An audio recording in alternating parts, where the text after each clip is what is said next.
Então imagina que você tem um vaso com uma planta lá. Chega um momento em que essa planta, ela precisa de espaço, de mais terra ali para ela crescer. Se você está num vaso pequeno, essa planta não tem como crescer mais. Sempre faça mais do que esperam de você. Faça mais do que você está proposto a fazer. Isso desde alguém que entra numa empresa, que trabalha dentro da empresa, seja você como empreendedor. Porque o salário mínimo da China é por cidade, né? É maior do que aqui do Brasil. E o empregador lá, além de dar alimentação, ele dá muitas vezes a moradia.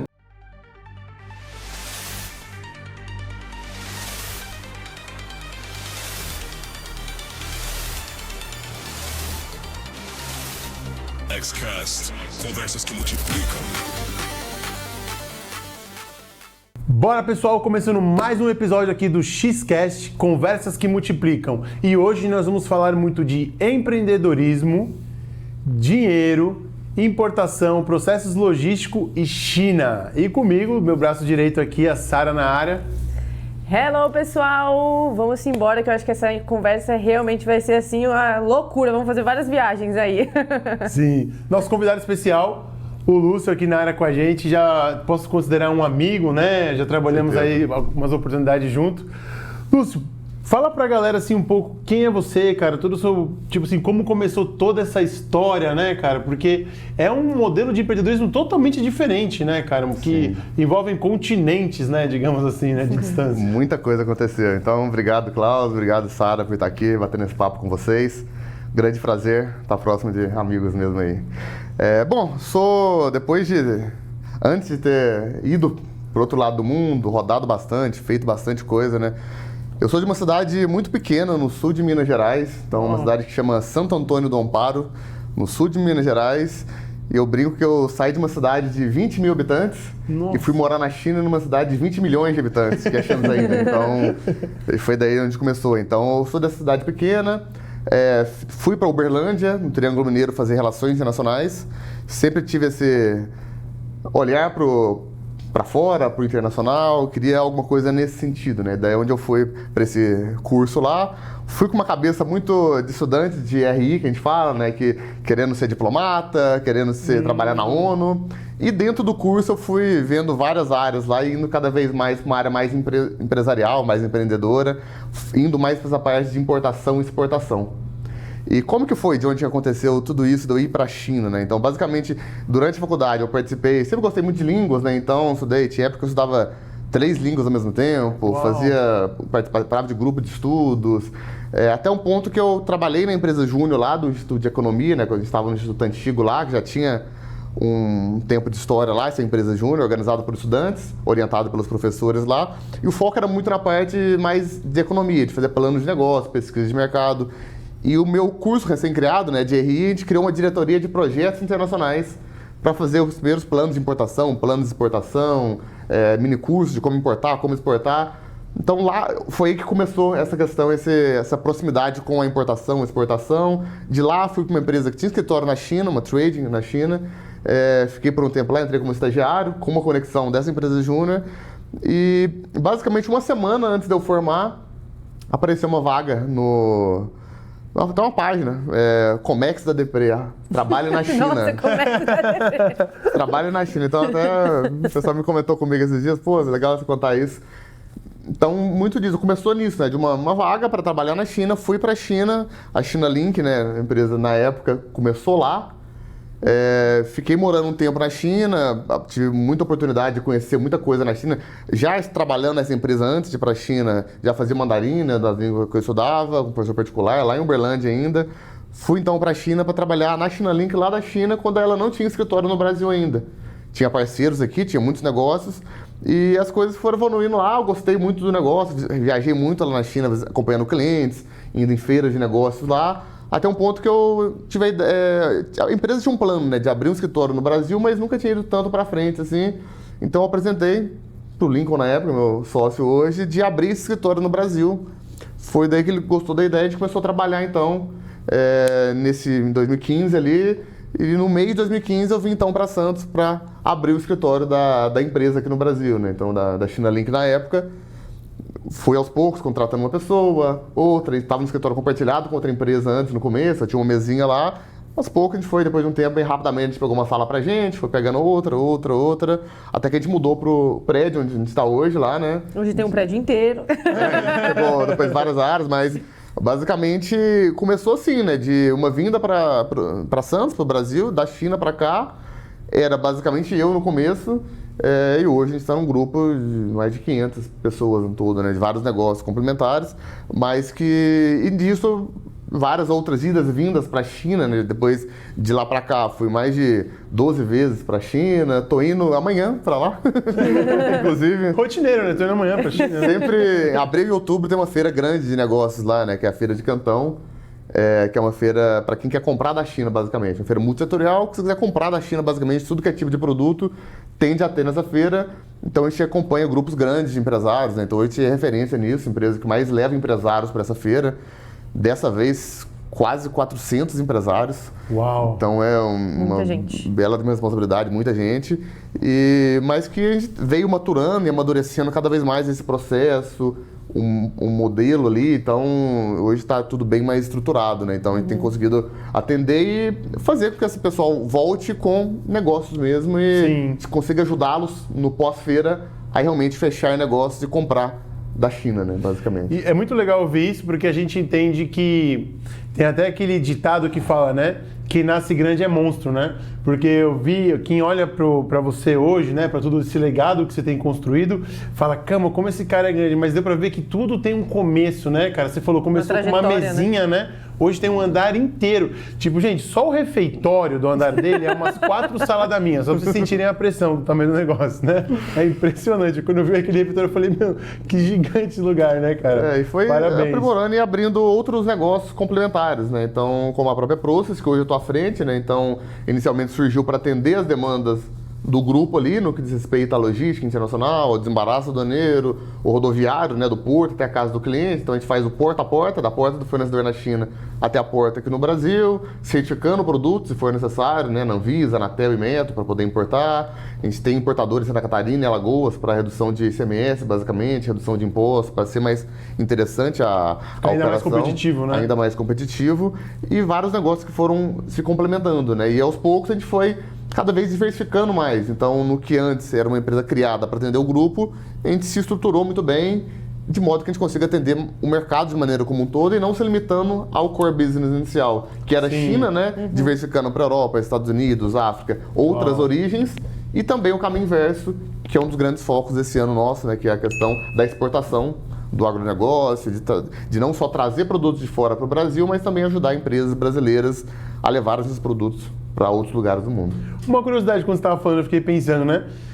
Assim, eu sou suspeito para falar que eu gosto muito de comer, né? E a comida mineira é uma das comidas mais saborosas, gostosas, assim. Eu só tenho lembranças boas de comida mineira.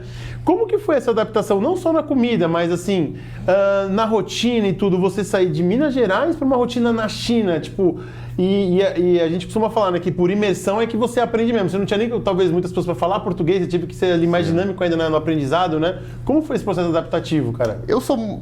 Nessa parte de alimentação e comida eu sou muito tranquilo. Então tem gente que a gente levando as empresas lá para a China, os empresários, então toda vez que a gente vai em abril, outubro, a gente leva 300, 400 empresários. Então a gente vê gente de todo. Eu sou uma pessoa muito fácil de adaptar, assim, eu como de tudo praticamente. Então isso me ajudou muito. E eu gosto de provar os vários tipos, estilos lá, mas... Curiosidades, assim. Mas eu falo que para quem vai para a China, principalmente nessas feiras que a gente leva, né, das duas uma.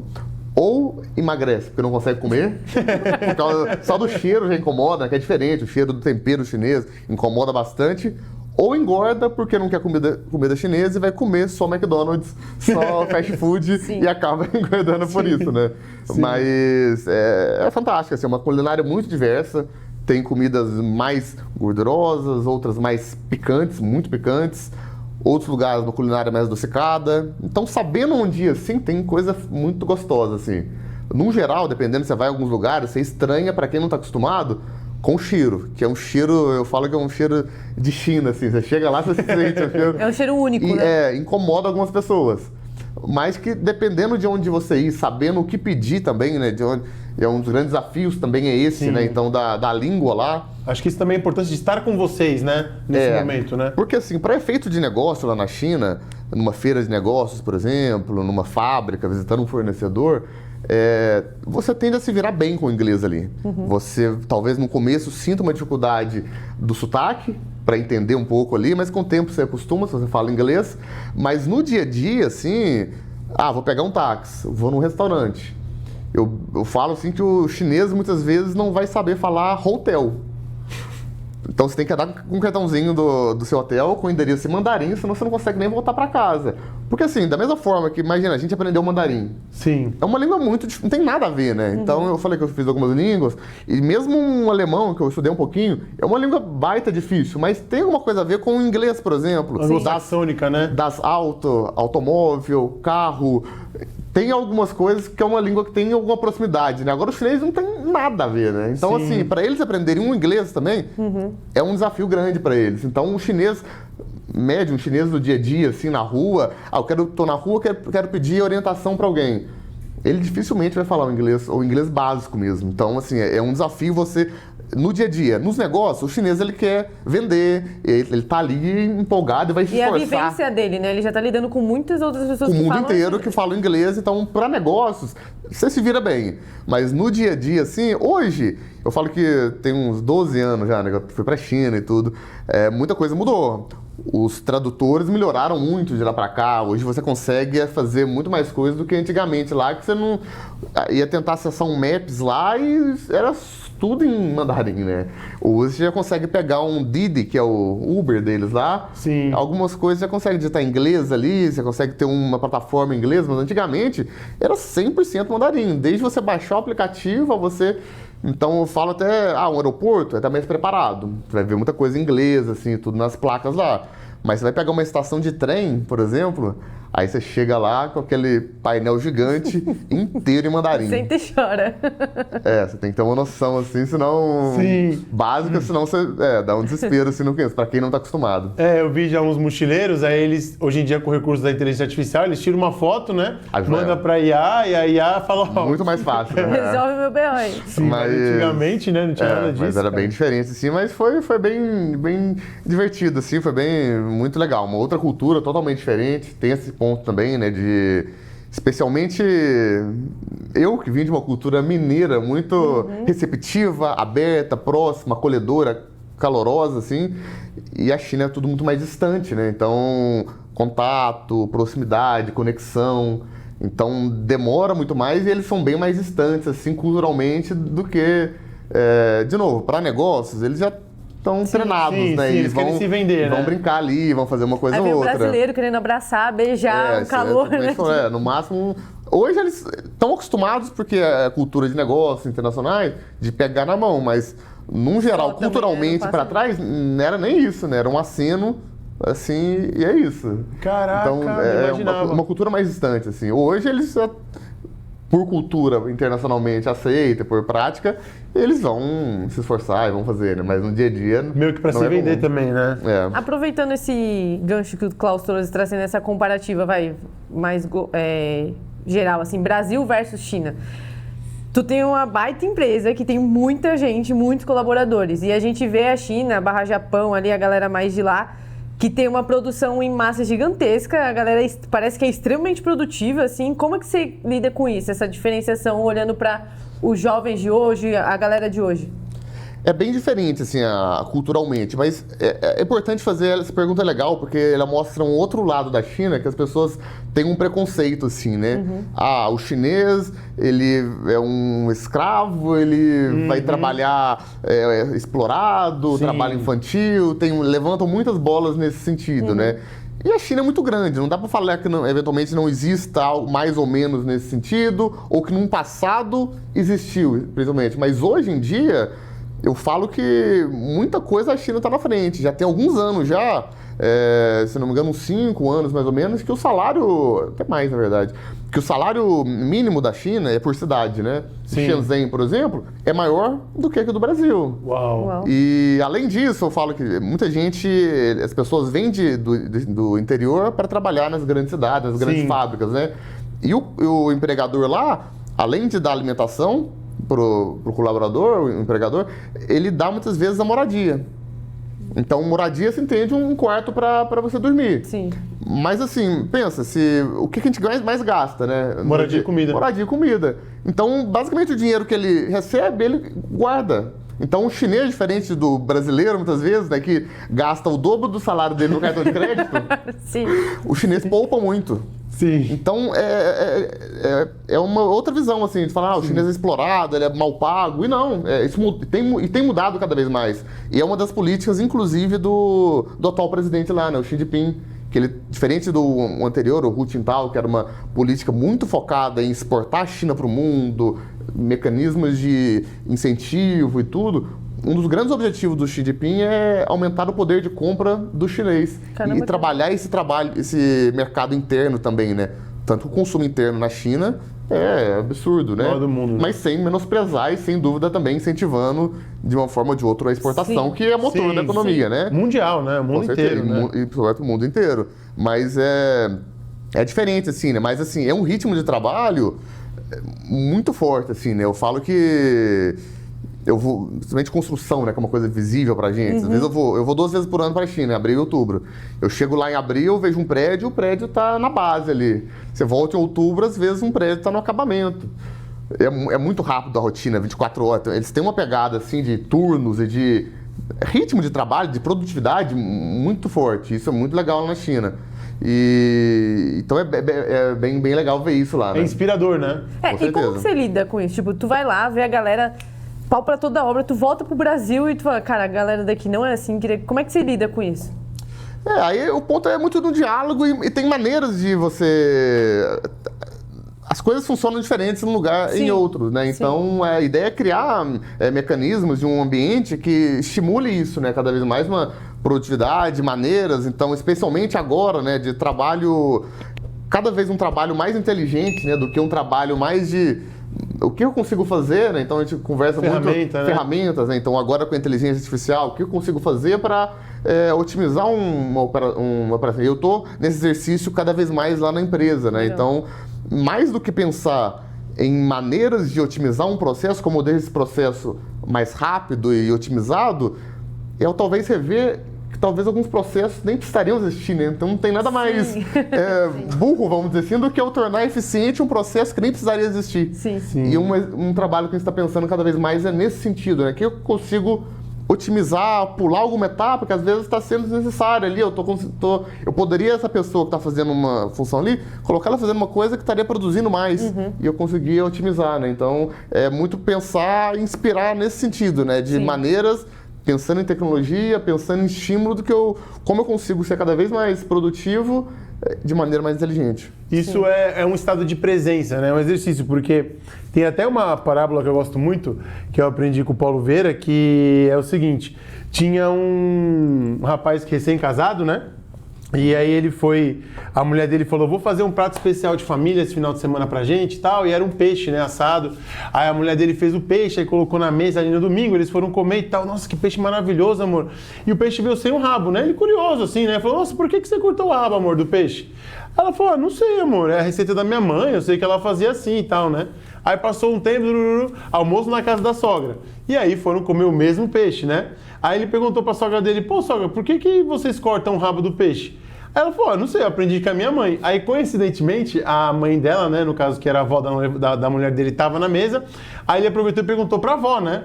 Por que a senhora cortava o rabo do peixe? De onde que nasceu essa receita, né? Ah, meu filho, é porque na minha época o forno era pequenininho e o rabo não cabia dentro do forno. Então, por isso que a gente cortava. Então, é muito bom, de repente, separar, né? Sair de dentro da bolha e se perguntar, por que eu faço isso desse jeito, né? Esse exercício de você se perguntar, se questionar, vai fazendo com que você sempre vai otimizando os seus processos, né? A gente é muito contra isso, né? A frase, sempre fizemos assim, né? Não é porque Síndrome sempre de fizemos Gabriela, assim. né?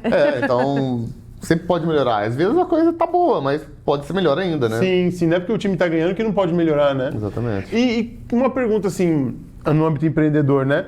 Quando que você percebeu que o negócio ia ficar grande desse jeito? Qual foi o grande ponto de virada, ou um ponto de inflexão que você tava ali, de repente, que nem você falou, você começou com uma mesa. Quando foi que você percebeu que ia virar esse negócio tão grande que é hoje, cara? Ou A se Proces, você sempre né? soube que seria grande, a tua meta era se tornar isso. As coisas foram... A gente sempre pensa e sonha muito grande, né? Mas às vezes as coisas vão evoluindo de uma maneira que a gente vai vendo que a gente consegue ir mais longe ainda.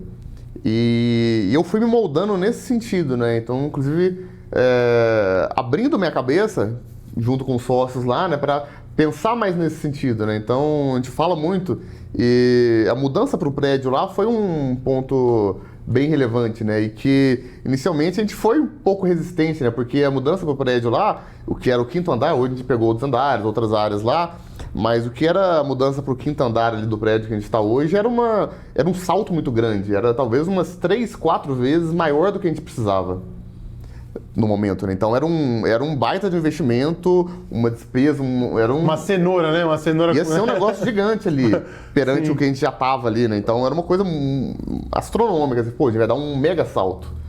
E o Lincoln fala muito nessa frase assim, né? Que é você aumentar o seu vaso. Então imagina que você tem um vaso com uma planta lá. Chega um momento em que essa planta, ela precisa de espaço, de mais terra ali para ela crescer.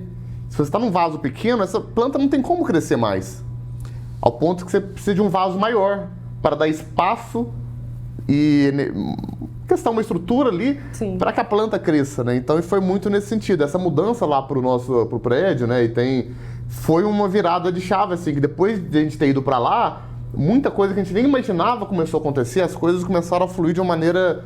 Foi um dos principais momentos de crescimento que deu uma acelerada mesmo. Pô, a gente estamos numa pegada rápida, de um crescimento diferente agora, né? Então, e foi muito. E como todas as outras empresas, depois, com a ida depois pro 8º andar ali, um ano atrás, né? Quando a Plus foi para lá, a própria ida agora da própria Mamba lá, né? Para cobertura, então, uma área de 2.000 metros quadrados. Que então, nunca tinha sido nem usada, né? Uma parte, né? Exatamente. Então, mais 2.000 metros quadrados, então, com certeza vai dar energia e espaço para a planta crescer ainda mais, né? E uma pergunta, né? Eu até vi ontem coincidentemente, né, gente?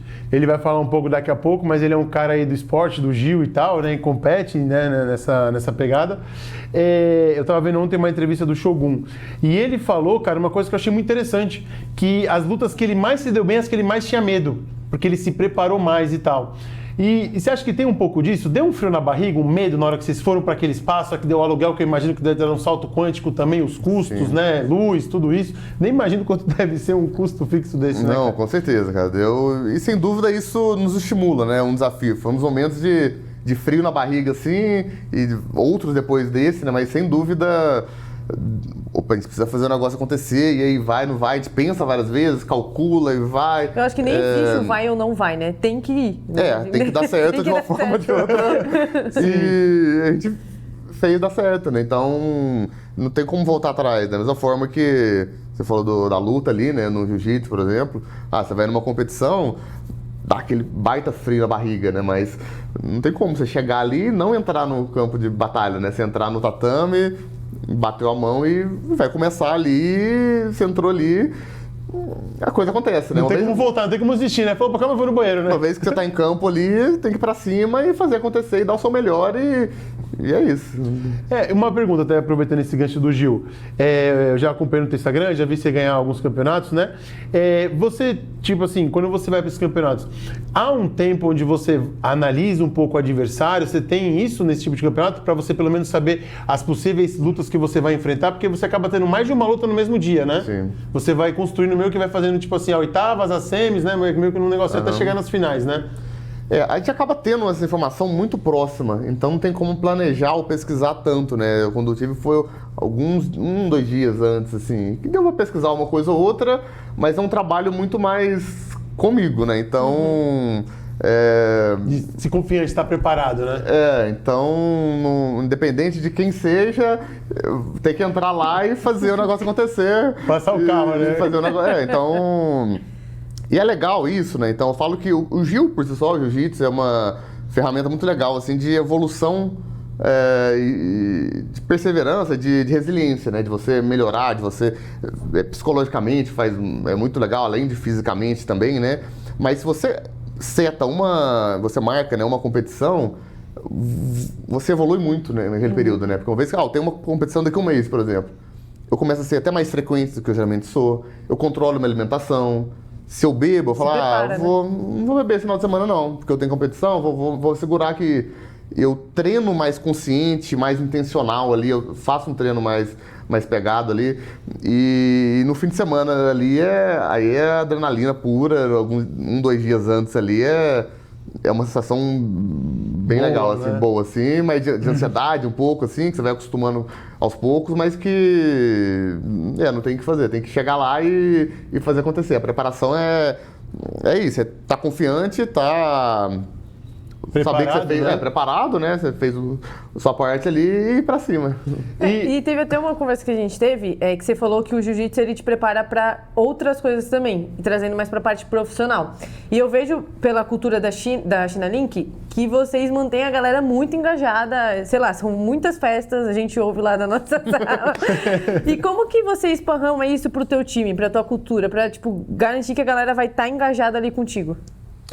É um trabalho que a gente vai fazendo, uma agenda que a gente vai montando ali, né, conforme o mês vai acontecendo, tanto de atividades, isso é feito junto com, tanto pensando no marketing ali, no endomarketing, junto com o RH, para criar esse ambiente, né, então a gente foi criando e diversificando também, a gente entende que a gente tem negócios diversos ali, e cada um tem o seu tempero, né, então a gente tem sócios diferentes que cuidam de negócios diferentes. A gente tem um norte de um caminho para onde a gente está olhando, valores, grupo, né? Valores principais enquanto grupo ali, mas a gente deixa também que cada setor, então você vê, por exemplo, eu, Lincoln, Rafa, por exemplo, ali, cada um tem a sua maneira diferente. Totalmente diferentes. São totalmente diferentes, né? Então a gente procura deixar esses temperos, cada um da sua maneira, mas seguindo uma lógica e muita coisa conversa entre si, né? Mas de planejar eventos de integração interna, eventos de passar o que está acontecendo, para onde que a gente está olhando. O último dia do mês, que é um dia emblemático, né? Então, inclusive, estou indo para a China, mas volto um dia para estar aqui no último dia do mês aqui com o pessoal, que é uma data sagrada para a gente cuidar do fechamento e tá todo mundo junto, né? Então, de fazer um movimento ali, uma bagunça ali para a coisa acontecer. Então, envolve muito disso, né? E é um exercício diário, que é uma questão cultural, né? Que a gente tem que estar alimentando todo dia. Então é uma coisa que está o tempo inteiro ali te criando mecanismos de nutrir isso e datas mais agitadas intensificam mais isso, né? Então, eu acho que tipo, essa questão da cultura, isso que você falou de estar voltando para a China para esse dia específico, é o líder estar junto ali com o time, não deixar o time solto. Acho importante, sim. É uma coisa que nem sempre vai ser possível, a gente vai ter compromissos, né? Mas sempre quando for possível, eu faço muita questão de estar ali. É uma coisa que é o exemplo, tá junto ali, é uma coisa que é importante. Cultura, sim. né? Cultura. É cultura, isso não tem jeito. E voltando rapidinho no Gil, assim, você acha que essa questão do Gil, que ser uma arte marcial, né? E as artes marciais, tudo bem que o Gil, a gente fala jiu-jitsu brasileiro, né? Jiu-jitsu Brasil, mas ele, de certa forma, as artes marciais têm uma certa origem no Japão, né? Acho que tem uma conexão ali. Ocidental. E tem aquela questão também, assim, não só da disciplina, mas da inteligência emocional, tipo, no âmbito samurai, da concentração, de manter tudo muito, assim, na sua vista, dessa dominância. Isso ajudou diretamente? Porque lá eu sei que você faz, o Lincoln faz, o Rafa faz, os grandes líderes lá do grupo de vocês, todos eles fazem Gil. E você acha que tem uma conexão um pouco desse resultado que vocês conseguiram? Com certeza. O Gil, ele te ajuda muito a lidar sob pressão e a você pensar mais, né? Eu falo muito que eu evolui muito nesse sentido, né? Então, no começo, você chega lá, principalmente eu que sou grande, né? Mais forte, assim. Que usar isso como uma vantagem, né? Quer fazer muita força. E você acaba fazendo força no momento desnecessário e quando você precisa usar, você já não tem mais força ou seu braço travou. Então, essa maturidade de você ser mais racional e mais... Opa, aqui eu vou ver, pensar um pouco, vou deixar meu oponente errar num ponto aqui para eu dar um contra-ataque, ou eventualmente até no momento de eu estar numa situação totalmente desfavorável, a ponto de bater, vamos dizer assim, de encerrar, de perder ali, mas buscar um último suspiro, pensar, colocar a cabeça no lugar e fazer o movimento certo ali que eu consiga dar um último fôlego, jogar o oponente para ganhar uma distância ali para eu ir recuperando aos poucos. Então, e acontece a mesma coisa no empreendedorismo, né? De que tem dias que você fala, nossa, tá difícil, tá? E como vai ser, dias muito desafiadores, né? E é quando você coloca a cabeça no lugar, pensa um pouco, reflete e mais maduro e mais resiliente consegue tomar uma decisão mais assertiva, ponderada e resiliente ali, quando pô, isso aqui não foi nada, né? Passei por isso. Você olha um dia, 2, 3 dias atrás e fala, cara, aquilo não precisava estar tão eufórico ou tão preocupado quanto eu estava, né? Então, você se torna muito mais, você falou essa palavra, né? Eu acho muito legal, essa presença, né? Então, você se torna muito mais presente e muito mais consciente. Então, o jiu-jitsu, ele te mostra muito isso. E eu acho que não só o jiu-jitsu, mas como o esporte, né? Eu acho que o esporte molda muito. Na tua visão, tu acha que todo líder deveria estar imerso ali em algum esporte? Acho muito importante. Eu falo que, especialmente lá, né? Então, eu geralmente faço atividade à noite, assim. Eu canso pra caramba a cabeça, eu chego no final do dia, às vezes, cansado, mas eu vou pra lá e refresco a cabeça, assim. Eu canso o corpo, mas descanso a cabeça. Né? E isso para todas as atividades, né? Então, sei que você corre também, né? Faz outras atividades. Já participei de corrida também, já tive... E isso foi bem legal para mim, nesse quesito de resiliência, né? Já cheguei a correr 42 km, maratona. Sério? Sério, cara? Ela também fez uma maratona. Eu grandão assim, não é tão comum, né? Mas cheguei a correr tanto no relógio aqui em Santos, né? Mas já fui na maratona da Fila, uma vez em São Paulo, lá, corri os 42 km. Nossa, em São Paulo é desafiador, parabéns, Foi, viu? tem uma subidinha lá. Nossa! Mas corri os 42, sem preocupação com pace até então, né? Mas com a conclusão, mas eu tinha colocado esse desafio, eu falei, ó, esse ano eu vou correr uma maratona. E Caramba, coloquei. Que legal. E nesse ponto, eu tinha colocado um ano anterior, eu corri aqui em Santos sem ser uma prova mesmo, no relógio. Eu falei, ó, até o meio do ano eu vou correr uma maratona. Tinha colocado essa meta, até junho. E tava ali, com meio de junho, mais ou menos ali, eu saí pra correr um dia. E falei, deu uns 14 quilômetros, ele começou a doer. Eu falei, nossa, será que talvez eu vá pra casa, descanse e deixe pra correr na semana que vem ou na próxima, que eu ainda tenho um tempo aqui. Mas eu falei, não, vamos mais um pouquinho. Foi, cheguei na meia, 21. Fui, quando vê, terminei. Então é um trabalho muito mental, né? E a gente fala que, especialmente para você que já corre a meia maratona, né? Da meia pra maratona, dos 21 pros 42, é muito... mente. É a mente, é a cabeça, totalmente, né? Então isso ajuda muito, essa resiliência também, que sem dúvida impacta no profissional. Quando eu terminei a maratona, ele tava me esperando na chegada, eu virei pra ele e falei, mano, qualquer desafio no trabalho agora pra mim é ficha. Porque, meu senhor amado, é uma guerra interna gigantesca. Eu me emociono porque eu corri meia e é muito desafiador. É muito desafiador mesmo. Eu não consigo me imaginar correndo uma inteira. Tanto que, se eu não me engano, estatisticamente é 0,0001% da população mundial que já correu uma maratona. Tipo assim, é um marco muito grande de vida. E muitas vezes, para você que não corre, você vai entender. Quando você vai correr 1 quilômetro, quando dá 200 metros, seu cérebro já fica falando, não, tá bom. E isso não para. É a prova inteira. Cada etapa, o cérebro fica arrumando desculpas e subterfúgios para você achar que já tá bom parar ali, né? É muito desafiador. Então o esporte, de maneira geral, assim, ajuda muito, né? Tanto de manter a cabeça sã, quanto nesse ponto de se desafiar. Sim. De você ter um compromisso, né? Você ter ter uma agenda, ter um planejamento, né? De você se cuidar e ter essa disciplina. Isso ajuda muito você no tudo. Assim, Lúcio, falando de desafios, né? Teve algum momento, falando de empreendedorismo agora, né? Porque no esporte eu sei que isso acontece mais recorrentemente. Mas no empreendedorismo você falou, cara, eu acho que agora não vai. Eu acho Vou baixar a guarda. Eu acho que, dessa vez chegou muito perto de desistir ou de, algo nesse sentido, de, jogar a toalha, bater, como você falou no Gil, né? Eu falo que conforme as coisas vão evoluindo, né, vai ficando, o game vai mudando. De uma forma, estruturalmente, você vai tendo mais suporte, mais pessoas para colaborar, mas mesmo assim, no final, é você que está ali no limite, é você, né? Então, qualquer problema com alguém na ponta lá, é responsabilidade sua. E quanto maior você tem, o negócio vai ser maior a responsabilidade e maior os problemas, maior tudo, né? Então, a tendência é que as coisas vão ficando mais difíceis. Ao mesmo tempo que vão ficando mais fáceis por ter estrutura e pessoas para te ajudar.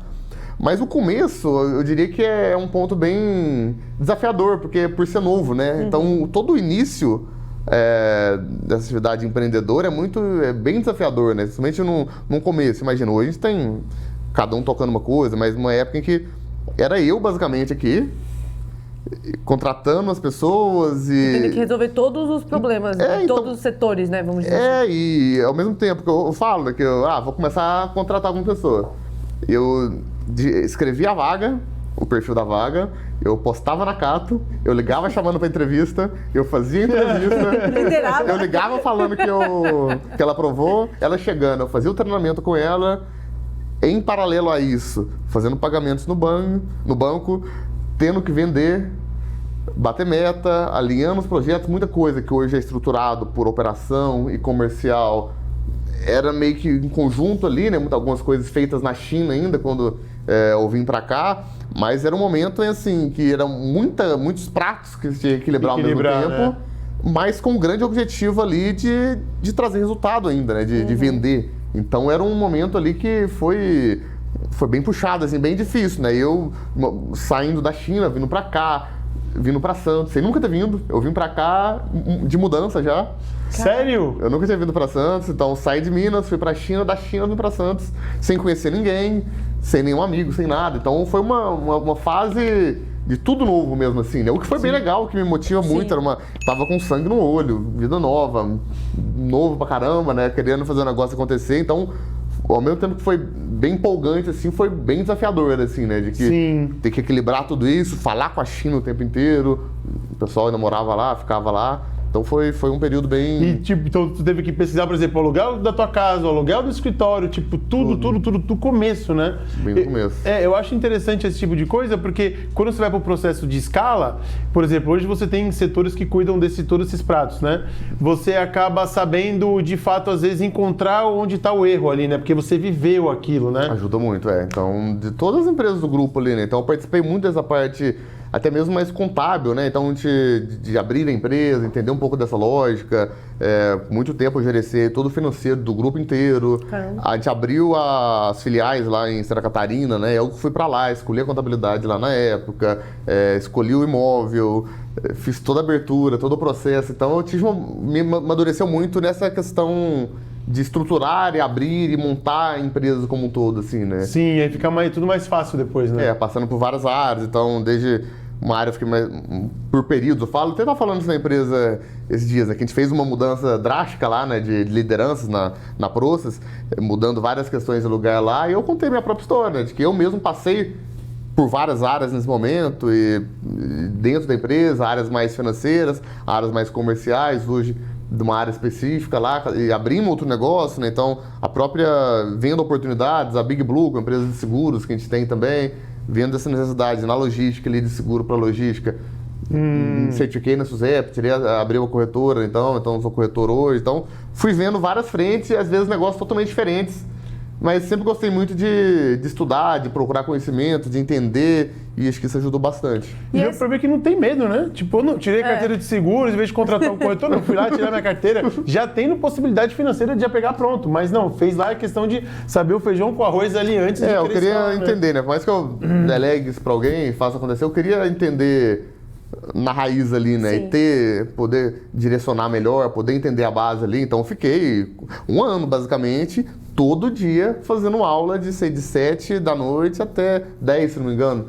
Um ano muito intenso ali, estudando, e ao mesmo tempo gerindo empresa, fazendo evento e tudo. Então foi uns 3, 4 anos atrás ali que eu peguei pra estudar, e foi bem puxado, assim.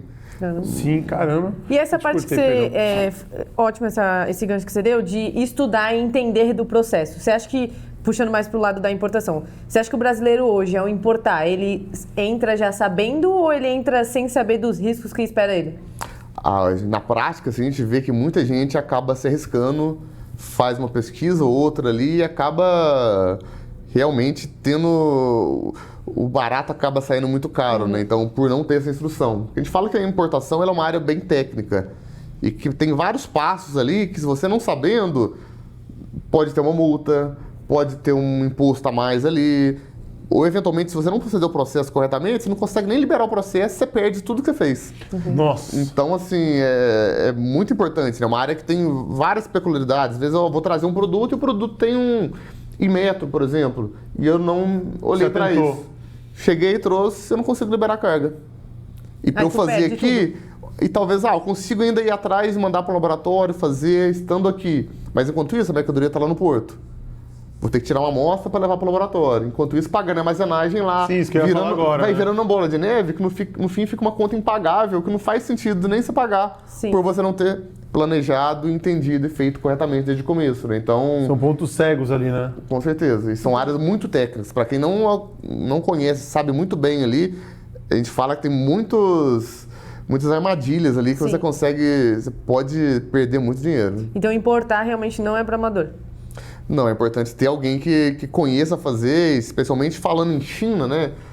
A China tem várias peculiaridades, como eu mesmo falei, né? Da cultura chinesa, às vezes você combina uma coisa, o chinês ou não entende bem, ou vai por um caminho diferente, porque tem toda a dificuldade da língua, do fuso horário, da distância. Sim. Para você chegar num entendimento ali, às vezes... Então tem tanto esse ponto da negociação, para chegar e poder acontecer algum problema nessa negociação, né? De o chinês mandar uma coisa diferente do que você combinou, mandar um produto diferente.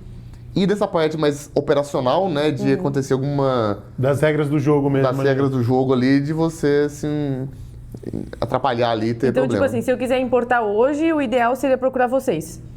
Ou não? Procurar alguém que entenda e saiba fazer isso, né? A gente consegue fazer isso, então desde buscar um fornecedor para você lá, ou te levar para a China, a acompanhar esse processo de produção e gerenciar todo esse processo, né? Entender o seu produto e mais do que nunca fazer um planejamento, né? De que você não precisa fazer um investimento, de pagar um fornecedor, de fazer qualquer movimento com a China sem ter feito um estudo para você saber, eu quero comprar, por exemplo, um kit de câmeras, por exemplo, de filmagem, de iluminação para podcast. Eu saber quanto que isso vai chegar na minha porta aqui, uma previsão, com os impostos, com frete, com a logística, com a armazenagem, quanto que isso vai chegar para mim, colocando as regras do jogo ali, se eu vou precisar certificar em alguma coisa ou não, e você ter esse plano mais seguro, né? De você não dar um tiro no escuro e esperar que dê certo, né? Achar que é que nem ali comprar no AliExpress, né? Exatamente.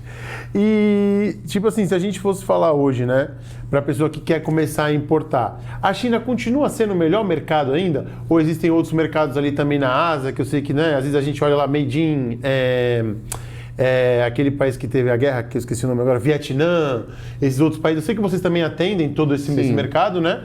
Mas a China continua sendo o principal ainda? Hoje, com certeza. A China, ela se preparou para isso, né? Então, a história dela foi inteira moldada, dela ter estrutura para atender isso, né? Então, estrutura de fábricas regionais, de cada região se especializar num tipo de produto, e uma mão de obra que foi se capacitando, especializando, e mudar, né, aquela visão, né? Então, ela se preparou em termos de tecnologia e qualidade também, que antigamente tinha essa ideia do chinês, o Xing Ling, né? O barato de má qualidade. Primeira linha, né? Exatamente. E hoje você tem, enfim, marcas que batem de frente com os Estados Unidos, Europa, e você vê os carros aí hoje em dia, uma BYD, por exemplo, a Apple, que é desenvolvida nos Estados Unidos, mas feita na China, e por aí vai, né? Então tem vários produtos que a qualidade aumentou muito. Você que escolhe o que você quer. Vai ter a qualidade A, a qualidade F, né? Você escolhe o que você quer, eles vão ter para te fornecer, com certificado americano, certificado europeu. Então você que escolhe o que você quer. Eventualmente, alguns produtos, o que tem acontecido? Para alguns pontos, a mão de obra na China tem aumentado um pouco. E é uma realidade. Sim. Então, para produtos, às vezes, muito manuais, especialmente eu falo principalmente que você vê, e isso é o mais comum, né? Roupa. Na confecção, ainda não tem como você substituir a costureira. Então, exige muito mão de obra intensiva, mão de obra mesmo, pessoas. É muito manual, diferente de outros produtos que são mais automatizados, né, e mais industrializados. E por isso, o mercado para outros setores ali, Vietnã, Bangladesh, Camboja, Indonésia, vários países em volta ali, tem se especializado nessa parte têxtil, principalmente, alguns outros produtos menos industrializados, menos tecnológicos, tem sido uma alternativa para quem quer comprar. Mas tu acha que a China vai substituir isso? Porque, tipo, a China, para mim, é o maior exemplo de vários máquinas e não sei o quê. Evolução tecnológica, né? Tu acha que ela, em algum momento, tá vindo para substituir, a costureira? Cada vez mais, jeito? sim. De alguma forma ou de outra, sim, algumas coisas são mais difíceis. Mas ainda assim, o que acontece nesses países, né? Eles não têm estrutura.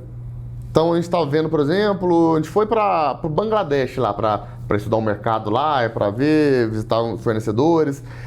E assim, a estrutura é muito consegue produzir muito barato, mas a estrutura é muito pior, assim. em termos Precária de- mesmo. A produção vai demorar muito mais. Você vai ter que pedir para fazer sentido eles comprarem uma quantidade muito maior do que você compraria na China. Então, é um processo diferente ali, que toda a estrutura logística mesmo é mais complexa, de levar para o porto. Então, eles ainda não estão totalmente preparados, né? Então, é onde, em alguns casos, mesmo assim, a China ainda consegue bater de frente. Por conseguir otimizar Por e... ter se preparado mais, né? Sim. Que eles acabam tendo esses gargalos logísticos e operacionais que para alguns negócios acabam não funcionando. Você citou a Builderai, né? Eu não quero falar nenhuma besteira de dados, né? Mas eu vi, se eu não me engano, nos anos 80, ou no começo, acho que é 92, depois vocês pesquisem melhor. Acho que só tinha 5 carros na China, alguma coisa assim. E aí hoje existem mais de 1000 marcas de carro. A gente está acostumado aqui com Chevrolet, Mercedes, Ford, né? Tipo, menos umas 10 no máximo, né? E lá os caras têm 1000 marcas de carro. E eles construíram isso em 30 anos. É tipo um absurdo. Os caras são muito máquina, né? A própria Builderai parece que ela fabricava, tipo, uns carros assim, que eu vi que ela, tipo assim, fazia um carro igualzinho o Corolla. Ela foi evoluindo. Aí ela pegou essa pegada das baterias e aí ela despontou e hoje é referência, né, cara? Como eles têm essa muito, assim, facilidade de virar o jogo, né, cara? Absurdamente, né? A China se especializou assim, de uma forma monstruosa nos carros, assim, e o governo investiu bastante, então é absurdo, assim, muita marca, você vê na rua muita marca, mas assim, não é de hoje, né? Hoje já tá unânime, né? Já tá lá e tudo, mas em 2015, por exemplo, quando eu saí da China, Shenzhen, boa parte, tinha uma parte da frota ali, que basicamente dos carros, era já elétrico. Coisa Sim. que a gente não via praticamente nada no Brasil ainda, né? Sim. Os ônibus também. Ônibus, eu vi sobre elétricos, isso, então a é. frota de ônibus de Shenzhen é praticamente toda elétrica. Até E caminhão hoje né? é totalmente. Caminhão, já tem caminhão elétrico. Tem tudo. Então, Então, até falando um pouco de logística agora, né? Tem essa questão que eu ouvi até de vocês isso, né? 2 anos atrás, o efeito Builderai, que tipo assim, eles mandavam tanta coisa pro Brasil que subiu um pouco até o custo, né? Dos amarradores, né? Amarradores são os donos dos navios, né? os armadores. né? Armadores, desculpa, perdão. Então, a BYD é referência hoje no mundo inteiro, né? Então, e cresceu muito e teve um momento que ela estava, especialmente um momento em que estavam mudando algumas legislações aqui no Brasil com relação a impostos para carros elétricos. E estava com uma perspectiva de dar uma subida a partir de tal mês específico e aumentar a tarifa de importação de carros elétricos. Então, a BYD queria mandar o máximo de carro possível aqui para o Brasil. Antes Então, daquela data, né? então em vez de mandar nos navios ro-ros, são navios de carro, especialmente, que os carros vão no porão, eles começaram a mandar muito carro em container também. E de, às vezes, num navio ali, ter 3.000 containers só de carro da Meu BYD. Então, inflacionou absurdamente ali, né? Então, o pessoal queria trazer a carga normal deles aqui, importar Sim. da China, e por não ter espaço nos navios, porque a BYD estava ocupando o espaço né? inteiro ali, né? Inflacionou e foi o chamado efeito BYD na época, né? Então, pra você ver como uma empresa consegue afetar até mesmo nas leis de mercado do frete internacional de todo um fluxo, né? Sim. Eu sei que hoje você já deve ter tudo isso muito organizado, né? Mas você que cuida da logística, e tipo assim, como que você fez? Você foi lá tipo assim, conheceu uma transportadora e essa transportadora, ela faz, tipo assim, vai lá e retira a carga para você, ela faz por exemplo, coloca a estufagem, né, que fala, né, do container, e aí vocês supervisionam todo esse processo. Eu sei que quando chega no Brasil até fica mais fácil, né? Mas como é que é o lado de lá, cara? Como vocês conseguem fazer? Tipo, porque você falou agora, eu pensei nisso quando você falou de Bangladesh, né? Porque aí você, para abrir uma frente dessa, você vai ter que fechar parceiros lá que vão cuidar da estufagem, do transporte, né? Da armazenagem dessa carga antes de ir pro navio. Isso foi mais fácil lá na China, como a gente estava lá já, né? Então a gente foi estruturando isso. Muita coisa passa por condições padrões de comércio exterior, que alguns casos já negocia do fornecedor me entregar no porto. Mas se não, a gente faz essa logística também e a Prosa, inclusive, faz isso, né? Então, para quando a carga é negociada num formato de negociação um pouco mais técnico, isso que ela negocia para deixar a mercadoria no pátio dela lá. E eu, como comprador, tenho que ir lá buscar e levar para o porto e fazer daí para frente, né? A gente consegue fazer isso, mas por a gente, a Prosa, por exemplo, ser membro de famílias, de alianças de agentes de carga no mundo inteiro, né? Então, a gente tem parceiros em todo mundo que a gente Facilita, pode né? facilitar. Então, se eu precisar pegar uma carga lá no Vietnã, eu tenho parceiros lá que eu consigo entrar em contato com escritórios lá Uau. e viabilizar isso para eles tanto cotarem um frete quanto fazer essa questão interna lá também para mim, para levar da fábrica até o porto. Então, isso está muito bem amarrado. A gente tem uma base muito forte no mundo inteiro. Sim.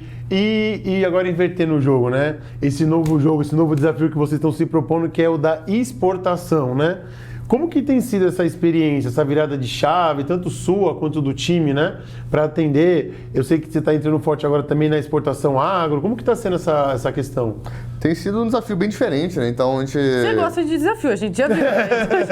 Acho que faz parte do sobrenome dele, né? É um outro game, assim, né? A gente fala que, falando nos negócios do grupo, principalmente, ali nos principais negócios, a gente fala de negócios muito pulverizados. É uma carteira bem diversa de clientes, mas com processos geralmente com menos frequência de embarques, né? Muitos novos importadores, que muitos desses crescem e se tornam grandes, né? Mas geralmente é cuidar de um perfil de cliente que está começando, que está amadurecendo na importação. Quando eu falo de exportação, geralmente eu falo de um game maior, em que os volumes tendem a ser maiores. Tanto de um modelo de... Se eu estou falando de China, eu falo de 1 container, 2, eventualmente um pouco mais. Mas eu estou falando de exportação, eu falo de vários containers, 10, 15, 20, 50 containers de uma vez. Geralmente são volumes maiores. Até alguns casos de exportação eu dou falar, que é o que a gente tem desenvolvido agora, né? Simplesmente com a nova frente lá, e eu trouxe pessoas do mercado, o próprio Marcos lá para ajudar forte nessa questão de que ele teve uma boa experiência nessa questão de exportação do agro aí, de trabalhar na exportação de afretamento de navios inteiros. Então, em vez de fechar um container, eu pego um navio que tem um porão e vou encher ele de soja, encher ele de açúcar, por exemplo, alguns produtos muito comuns, né, de fazer nesse formato. Aí eu estou falando de projetos muito maiores, que eu vou entrar tanto na logística, de fazer toda essa questão e aduaneira. Para alguns casos que a gente tem avançado também, né, que é um próximo passo, que até na minha ida para a China agora estou começando a vislumbrar algumas ações nesse sentido, que é fazer a parte da trading, da conexão mesmo, que é de eu tendo um fornecedor aqui no Brasil, uma empresa, uma fazenda, um produtor, encontrar o comprador lá fora. Aí eu consigo fechar essa negociação e entrar no negócio em si e não apenas na logística. Aí o game é bem maior. É isso que eu ia perguntar, se com base nisso que ele falou, se você teria que ter essas parcerias com as empresas de fertilizante, essa galera que produz, e aí tu só trabalha no trâmite de entregar. São algumas frentes, né? Então, uma frente é de eu chegar na operação, aquela empresa que já exporta e precisa de alguém para fazer essa logística para ela.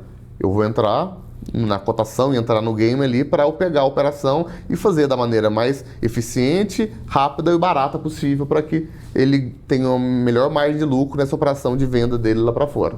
Esse é um cenário. Um outro cenário além de atuar nessa logística, é eu atuar na questão da conexão do vendedor aqui com o comprador lá fora. Que aí eu entro na operação de compra e venda. Como um trader mesmo. Isso, porque aí você gera um negócio. O negócio não existia, você gera o negócio e ainda faz o transporte, né? Exatamente. E falando em volume, assim, é muito maior do que em container, né? Basicamente, são valores bem mais expressivos, assim. Ou, por exemplo, outros modelos de produtos que são enviados por container também, né? Então, café, por exemplo. E eu sou de uma região de Minas lá que é muito forte no café, né? Então, tem vários amigos e parentes, corretores de café, vendedores e produtores também, fazendeiros lá. Aproveitar essa base minha de contatos, de parceiros nessa frente também, né? Para fazer essa conexão e mandar...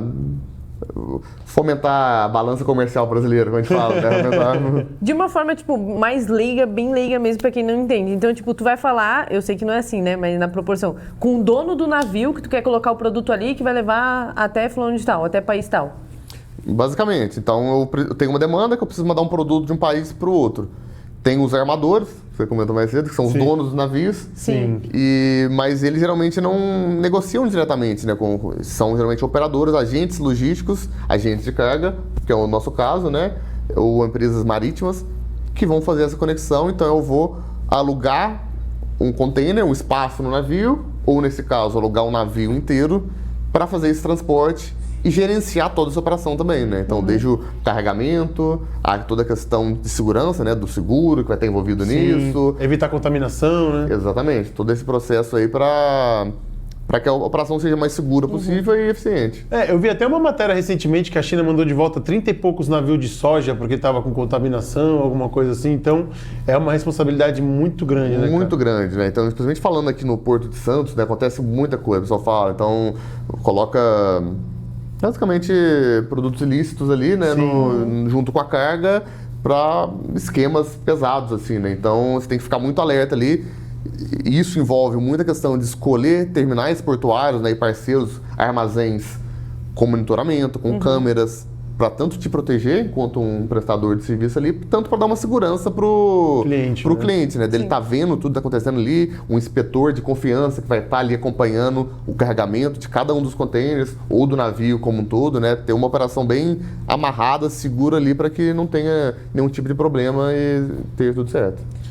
E tu, rapidinho agora, só uma que eu fiquei pensando. E tu, Lúcio, como pessoa física, vai? Como é que tu se sente, tipo, eu vou ali no canal 7 e tá saindo um navio e esse navio, a carga é minha. Como que tu se sente isso? Tipo, tá indo pro outro lado do mundo uma coisa que a operação foi minha. É muito legal fazer parte, né? Então a gente muitas vezes acompanha lá o tracking dos navios, né? Que é o rastreamento, e a gente vê o nome do navio de uma carga, ou que tá chegando aqui, ou que tá saindo. E eventualmente a gente vê alguma notícia, assim, vê um vídeo do navio passando e fala, poxa, tem um container nosso ali, tem um outro ali. Ou você tá andando na praia, na orla ali, né? E vê o navio passando, poxa, muito legal ver materializar isso, né? Que é uma coisa enorme, né? E é uma coisa muito de escritório ali, né? Você fala, poxa, é uma coisa meio... tela de celular, vê tela de computador, meio né? que não... será que isso existe mesmo? Você fica pensando, né? Sim. Você fica tudo muito no Digital, fictício, no digital ali, né? Quando você vê, é legal. Quando você vai num terminal, né? Vê os portainers ou as máquinas ali trabalhando, movimentando um container para lá, para cá. É muito legal. E teve, tipo assim, alguma situação inusitada que já aconteceu com, por exemplo, esses brasileiros que você leva para a China, ou com você mesmo, assim, que foi uma coisa muito engraçada, que tipo, surpreendeu todo mundo, uma coisa assim, uma história que você possa compartilhar? O pessoal tem... Toda vez tem alguma coisa assim, né? O pessoal tem... Esse tempo todo, assim, a gente acompanhou bastante gente, assim, na China inteira, mas sempre o pessoal... estranha muito a comida, basicamente, né? Então, assim, já fui visitar a fábrica com um cliente, né? E chegar... E o que acontece, né? Acho que é um caso engraçado, uma coisa bem prática, assim. Quando você vai visitar um fornecedor lá, seja um parceiro logístico, seja uma fábrica lá na China, eles querem te impressionar, eles querem te dar o melhor possível ali, eles querem levar no restaurante, trazer o melhor prato possível. Sim. E geralmente o prato, para eles, o melhor, tende a ser o mais caro. E quando eu falo no mais caro, muitas vezes é uma coisa exótica. Né? Então é alguma coisa diferente ali. Então já aconteceu, eventualmente, de estar acompanhando um cliente ali no almoço e chegar um fruto do mar ali, estranho, né? Tipo um ouriço ali, uma coisa meio gosmenta ali, e o cliente ficar com um baita receio ali. E acaba comendo por... E quem tá trazendo tá muito feliz, né? Tipo, olha isso aqui. Olha que legal, delicious food, coisa deliciosa e tal. Então, ele fica naquela expectativa assim, enquanto pra gente, o que é gostoso pra caramba, é um franguinho bem feitinho ali, um arrozinho, é o básico ali, né? Que a pessoa ia adorar aquilo como arroz, mas ele quer impressionar, quer trazer uma coisa... uma coisa totalmente diferente, né? Então, geralmente é esse estranhamento com essa comida, assim, né? Então, é um negócio que... Eu já ouvi falar de um negócio, eu queria ver se é mito ou é verdade, né? Você que vive isso lá na prática mesmo. Que quando tá numa mesa de confraternização, os chineses, pra ver se a pessoa é confiante pra fazer negócio e tal, ele leva a pessoa pra beber. Não sei se isso é verdade, ele gosta de levar a pessoa à noite pra beber, pra ver como que ela é bêbada, né, no caso, literalmente, e que tem a mania de que se tá numa mesa, quando uma pessoa vira, todos têm que virar, que é uma coisa de educação. Essas duas coisas é verdade, é mito? É comum, eles gostam bastante, assim, de te levar tanto pra almoçar, pra comer, mas também à noite pra, vamos num happy hour, beber, e é bem típico isso, né, ele tem o baijiu, que é a cachaça deles lá, uma cachaça de arroz. Sim. E é típico, assim, é o ganbei. que é quando você fala, gambei, aí todo mundo tem que virar. Nossa. Então, É tipo o Ariba, né? Tipo, mais ou menos. Então tem o cheers, né, que é pra só brindar mesmo, mas quando Sim. eu falo gambei, é brindar e virar. Então eles vão Todo querendo- mundo tem que virar, tipo, então se tu tem que aguentar o ritmo do cara, tipo isso. Aí eles vão querendo te embebedar. Você vai ali, vai na manhã, mas é comum também isso lá. E uma Sim. coisa curiosa também, até falando disso, de curiosidade, é a questão do chá, né? Então, para eles querem mostrar fartura, né? Não querem mostrar nada. E é muito comum, você tá lá, vai servir o chá para você e você tá lá tomou o chá. Enquanto tiver... Você não pode, se você não quiser mais, fala, mas esse chinês não para de me servir chá. Eu bebo, ele enche. Eu tô satisfeito já.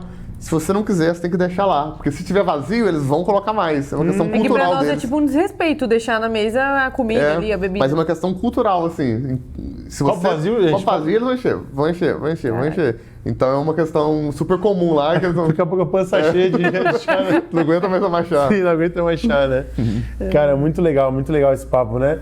E assim, a gente falou bastante aqui, né? E para quem está nos ouvindo, que tem interesse em ir para Canton Fair, conhecer de perto, ou quer, por exemplo, fazer com você uma cotação para ver quanto que vai ficar, né? De repente, hoje ele compra aqui de um importador, ele quer comprar direto da fonte.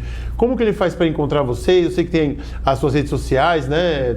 A sua está cada vez ali mais forte, muito bem trabalhada, junto com a da Process e tal. Esse é um ponto de encontro? Como que eles podem encontrar Com certeza. Fiquem à vontade, um prazer para entrar em contato tanto no Instagram, o convite para quem não segue seguir, Lúcio Lage, com G, Lúcio Lage Rodrigues, ou a Process, né? Process Log Comex, que chegando para a gente direciona tanto internamente no grupo ali da melhor maneira, né? Tanto para quem tem interesse em importar, começar a importar ou exportar, quanto para quem já opera, já importa, já exporta, para ver maneiras de melhorar essa operação, tanto em questões logísticas quanto questões tributárias também. Vai ser um prazer aí para, independente de qual seja o seu projeto, né? Um projeto embrionário, uma ideia, tu toca uma ideia. Ouvi falar que faz sentido comprar isso da China. Será que vale mesmo? Traz a ideia pra gente, vamos amadurecer isso daí, seja numa viagem pra China, seja de fazer um estudo sem que você precise ir pra lá. Então, você tem equipe na China e no Brasil para buscar esse produto e todo caminhar aí para fazer da melhor maneira. Sim. Bom, o papo tá muito bom, né? Sempre muito bom, dá vontade de ficar horas aqui, né? Só Com curiosidade, certeza, eu tinha muito mais bom. 100 perguntas ainda. Cara, tipo assim, se você for deixar uma mensagem, assim, para todos os empreendedores, profissionais autônomos, líderes, todo mundo que nos acompanha aqui hoje, que tá ali na frente dos negócios, né? Que tá querendo ir pro próximo nível de jogo e que vamos imaginar que todos os empreendedores do mundo fossem ouvir isso, né? Aqueles que são intraempreendedores, tanto aqueles que são realmente empreendedores ali. Qual seria a mensagem que você deixa para essa galera? Eu diria que seria... A gente fala muito de uma milha a mais, né? Então, sempre faça mais do que esperam de você. Faça mais do que você está proposto a fazer. Isso desde alguém que entra numa empresa e trabalha dentro de uma empresa, seja você como empreendedor.